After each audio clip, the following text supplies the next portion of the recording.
రేవంత్ అన్న పరిపాలన చూసింది కదా, ఎట్లా అనిపిస్తుంది? మాకైతే మంచిగా లేదు. ఎందుకు మంచిగా లేదంటారు? ఆయన చేసే లెక్కలు అన్ని అనవసరంగా ఆధార్ కార్డులు అవి ఇవి అని ఆ?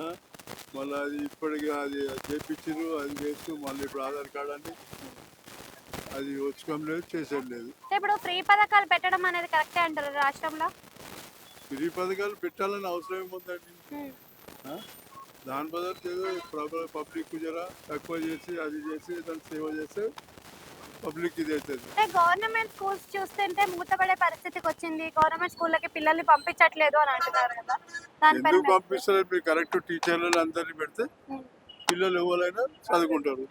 టీచర్లు లేదు సరిగా ఒక 10 స్కూళ్ళకు ఒక టీచర్ అంటే ఎంతగానం చేస్తారు?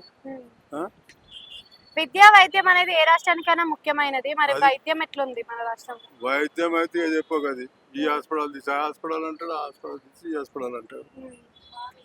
ఇప్పుడు కేసీఆర్ ప్రభుత్వంలో అయితే ఏం లేవు కదా పథకాలు. ఇప్పుడు రేవంత్ రెడ్డి ప్రభుత్వంలో ఉచిత పథకాలు ఇచ్చిండు. మరి ఆయన ప్రభుత్వం బాగుందా, ఆయన ప్రభుత్వం బాగుందంటే? ఏం పథకాలు ఇచ్చింది? ఏమి లేవు ఒక్కడివి. ఫ్రీ బస్సు గానీ, ఫ్రీ కరెంట్ గానీ. అది ఫ్రీ బస్ ఎవరు ఇవ్వమన్నారా? పబ్లిక్ గంటలు గంటలు నిలబడి ఎవరు చెప్పారు ఫ్రీ మరి? అంటే ఫ్రీ బస్ తీసేస్తే మంచిదా, ఉంచితే మంచిదా?